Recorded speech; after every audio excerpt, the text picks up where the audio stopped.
বালির পর এবার বেলুড়ে পুরো ইঞ্জিনিয়ারের বাড়িতে দুর্নীতি দমন শাখা। হাওড়া পুরসভার সাব অ্যাসিস্ট্যান্ট ইঞ্জিনিয়ারের বাড়িতে তল্লাশিতে কিছু নাম মিললেও সন্দেহের তালিকায় ইঞ্জিনিয়ার।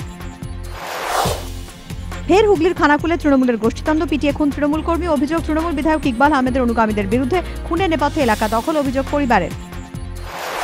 পুঞ্চে লাগাতার গুলি পাকিস্তানে, নিহত 6 ভারতীয়। বন্ধ হোক জাতীয় নিরাপত্তা উপদেষ্টার বৈঠক, দাবি মনীষ তিওয়ারির। পাকিস্তানের সঙ্গে আলোচনা সন্ত্রাসবাদ নিয়েই হবে, পাল্টা সিদ্ধান্ত না। দুদিনের আরব আমিরশাহী সফরে মোদী। 34 বছর পর কোনো ভারতীয় প্রধানমন্ত্রী যাচ্ছেন সংযুক্ত আরব আমিরশাহীতে। বাণিজ্যিক সম্পর্কের উন্নতি ও সন্ত্রাসবাদ নিয়ে আলোচনার সম্ভাবনা। মদনের জামিন খারিজ থেকে শবংকাণ্ড, মমতার দিল্লি যাত্রা। কি বলছে টিয়া, কি বলছে কবি কাকাতুয়া? টিয়া টিপ্পনী বনাম কবি কাকাতুয়া সন্ধ্যে 6:30টায়। সবংয়ে ছাত্র মৃত্যু থেকে মুখ্যমন্ত্রী সুরে পুলিশ সুপার। রাজ্যে বন্যা বিপর্যয়, কি বলছে হীরক রাজার দরবারে রাত 9:30টায়।